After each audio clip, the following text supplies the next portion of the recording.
Before the watchful eyes of the world, Israel is procuring portions of the Promised Land.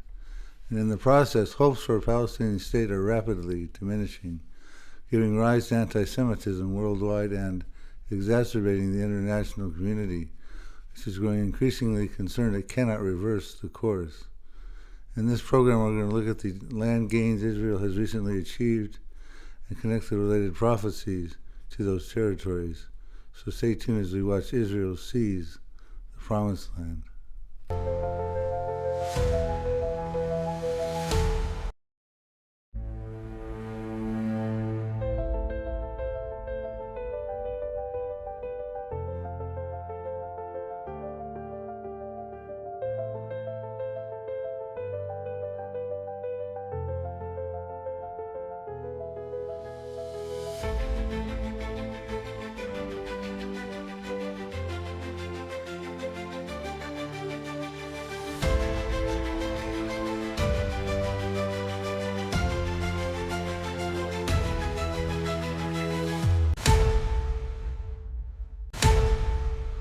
In relationship to this video is an article that I released on April 30th of 2026 entitled, Israel is Seizing the Holy Land, which is available online at our website at prophecydepot.com.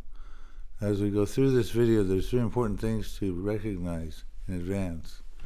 Firstly, these boundary expansions are located within the territories promised to the 12 tribes of Israel.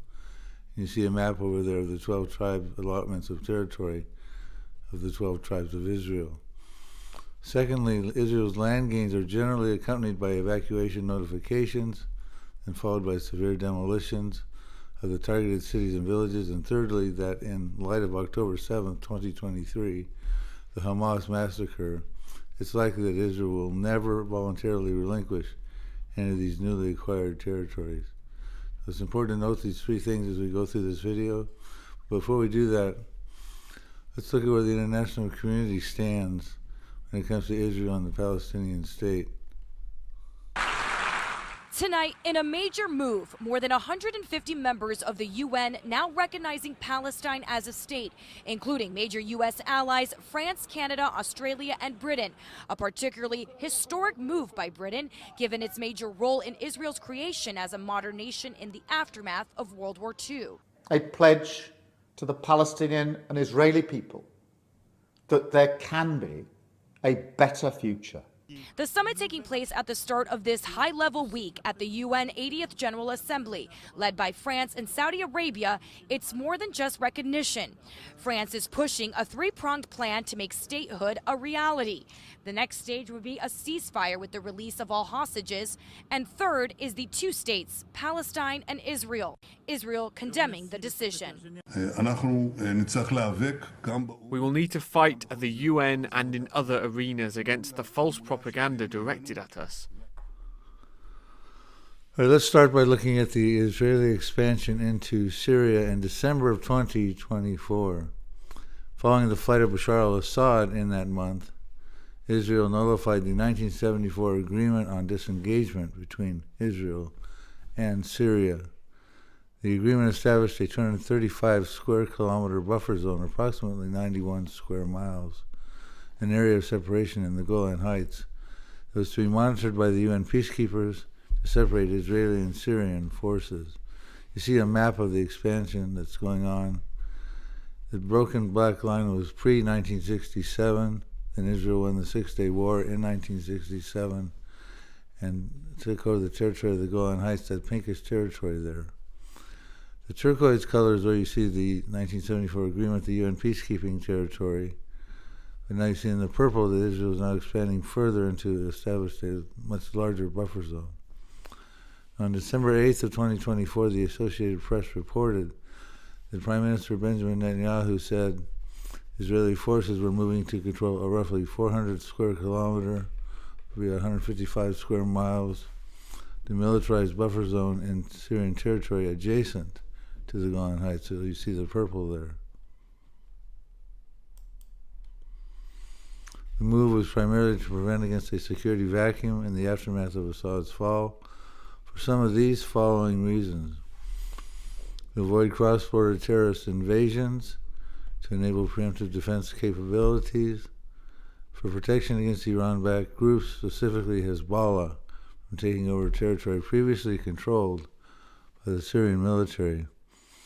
At that time, the IDF entered and captured towns and set up checkpoints to prevent a power vacuum, and Israel launched hundreds of strikes and took out almost the entirety of the Syrian Navy, destroying 15 to 21 ships in that Latakia port. They destroyed dozens of jets, helicopters, and defense systems. And the goal was to stop the advanced weapons from falling into unstable hands. And since that time, they've targeted many more sites since December of 2024. Okay, so now let's look at the related tribal territorial prophecies concerning much of this Israeli-controlled land now, including the Golan. The Golan Heights is formerly known as Biblical Bashan, and much, if not all, of this Israeli-controlled buffer zone is territory that is promised to the tribe of Manasseh. Deuteronomy 3:13 tells us Moses gives the rest of Gilead and all of Bashan to the half-tribe of Manasseh. Joshua 13, verses 29 through 31 details their eastern territory from Mahanaim, all of Bashan, the 60 towns of Jair, and half of Gilead. Numbers 32, verses 33, Moses assigns them the kingdom of Og, king of Bashan, along with Reuben and Gad. Okay, now let's move to the southwest of Syria into the Israeli expansion into Gaza in October of 2025. Since October of 2025, the ceasefire agreement, Israel has been expanding into the Gaza using a yellow line as a demarcation border. It is marked by yellow painted concrete blocks. You see the territory there up on the map. An article came out in October 20th of 2025 at Israel National News. It says IDF marks yellow line border in Gaza. IDF begins placing yellow cement blocks along new yellow line borders in Gaza, marking where Hamas control ends and Israeli control begins. Now, while this line was originally intended to mark the boundary of the Israeli military withdrawal, it has become a sort of creeping or shifting border that has, on multiple occasions, been moved deeper into the Gaza Strip. The Israeli army installed the concrete markers in October. Defense Minister Israel Katz said anyone crossing the line or trying to cross the line will be shot. The markers have been placed in the north of the enclave, near Deir al-Balah, and in Khan Yunis in the south. But critics say the line is not marked clearly enough. Many displaced residents are still trying to reach their homes or lands behind the line, and often without clear indications on its whereabouts. Now let's look at the related tribal territorial prophecies regarding the Gaza area. Joshua 15, 20, and 47 informs that Gaza is to be given as the inheritance to the tribe of the children of Judah and their families. Zephaniah 2, 4 through 7 foretells Gaza and that portion of the Mediterranean sea coast will be designated for pastures, with shelters for shepherds and folds for flocks, for the remnant of the house of Judah. It says they will feed their flocks there, which happens during the Messianic kingdom. Obadiah 1:19 says those living in the foothills of Judah will possess the Philistine plains, which would include Gaza. So you see over there Phoenicia on the map. That is where the Gaza area is. Okay, now let's move north from Gaza into southern Lebanon and the Israeli expansion into Lebanon in April of 2026. Before we get into the details of this expansion, let's get a lay of the land here. You see this map? It's got a blue line, which is a demarcation line dividing Lebanon from Israel and the Golan Heights. It was published by the United Nations on June 7th of 2000 for the purposes of determining whether Israel had fully withdrawn from Lebanon. Also, you see that turquoise that represents the Litani River, which is a very important part of the expansion.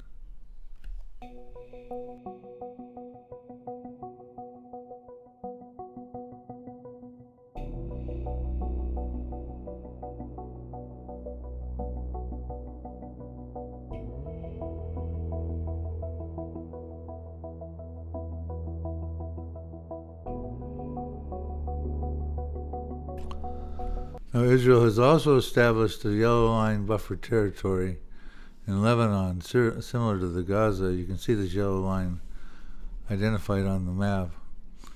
It began establishing this yellow line in southern Lebanon on or around April 18th of 2026, and the zone acts as a buffer strip to prevent access by Hezbollah into the northern border of Israel and to secure control, similar to the strategies employed in the Gaza yellow line that we discussed earlier. You see a map here.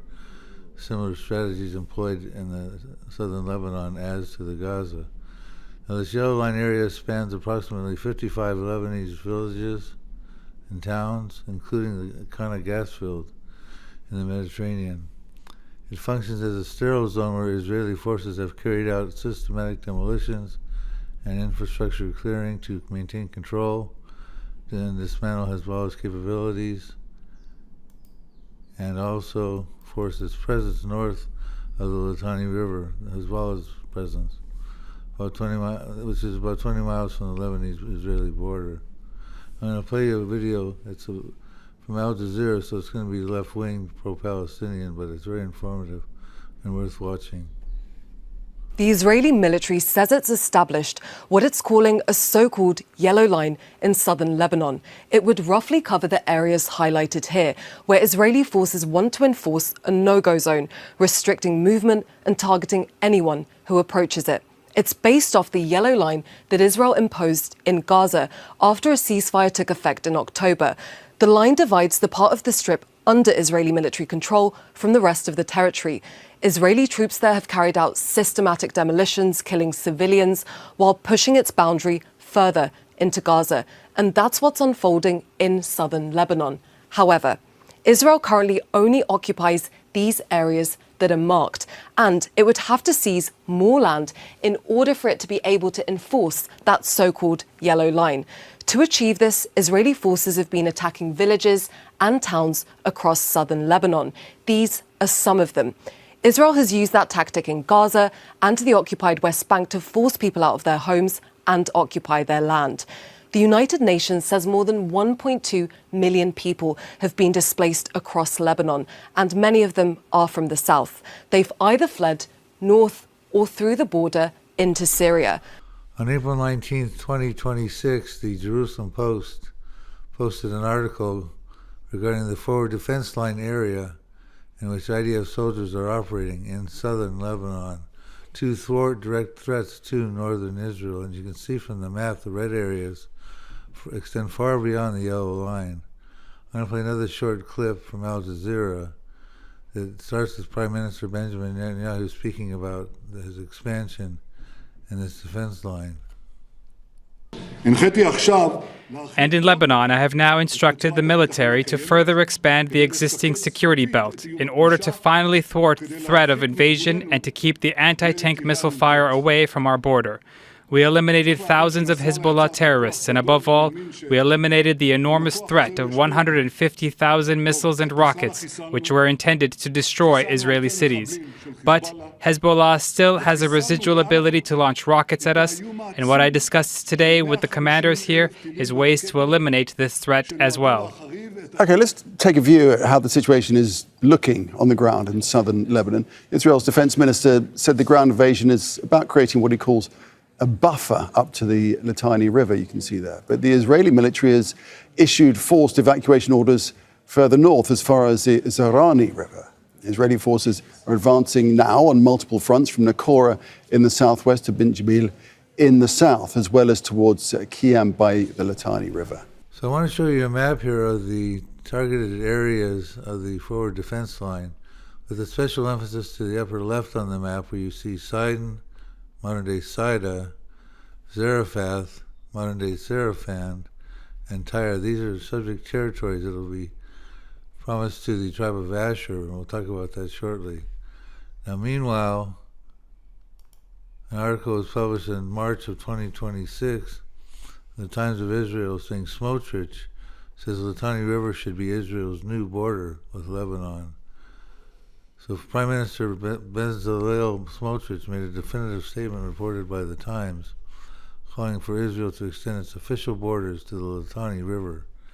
He argued that the ongoing military campaign that must result in a radical change to Israel's geography to ensure long-term security. He compared the waterway to the Yellow Line in Gaza, which we've been talking about, and the IDF held buffer zone in Syria, which we also talked about.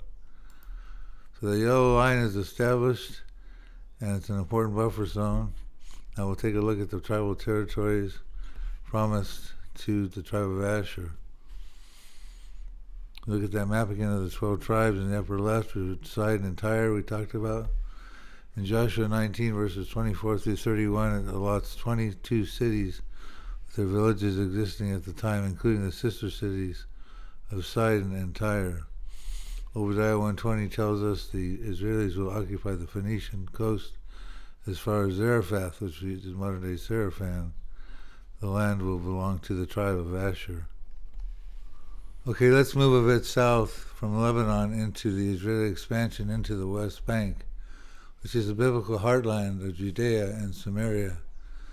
This expansion has been ongoing since 2025 through 2026. Presently, Israel is systematically legalizing dozens of settlements throughout the West Bank. The current Israeli government, which took office in 2022, has formally approved over 100 new settlements and authorized around 200, representing a significant acceleration in settlement activity. I'll play a short clip on this. It talks about what's taking place. The newly approved sites include 10 existing outposts that were previously illegal even under Israeli law, but will now be retroactively legalized. The remaining 24 settlements are new projects that have yet to be built, many of them located in remote parts of the northern West Bank or near Palestinian communities. The approvals add to a broader expansion of settlements under Prime Minister Benjamin Netanyahu's right-wing government, which has authorized 68 settlements since taking office in 2022. The international reaction followed quickly. Turkey described the move as a serious violation of international law and the United Nations resolutions. The European Union also condemned the expansion, saying Israel's unilateral actions in the West Bank, including East Jerusalem, have already been declared unlawful in a 2024 advisory opinion by the International Court of Justice. Although Israel disputes that interpretation, Israel has occupied the territory since 1967, and more than 500,000 Israelis now live in settlements across the West Bank, alongside around 3 million Palestinians. Rights groups say settlement expansion, land seizure, and settlers' violence have accelerated since the start of Israel's war on Gaza in October 2023. For many, the approval of dozens of new settlements in a single decision signals a further entrenchment of Israeli control in the West Bank and another major obstacle for the long-stalled two-state solution. In August of 2025, an Israeli Defense Ministry committee approved plans for the E1 zone. This plan involves building 3,400 new housing units between East Jerusalem and the Malay Adumim settlement, which is a major threat to a contiguous Palestinian state. You see a map here. The Finance Minister Bezalel Smotrich on the E1 zone. Now this particular zone here would block off the potential for a Palestinian state, with the capital being in East Jerusalem.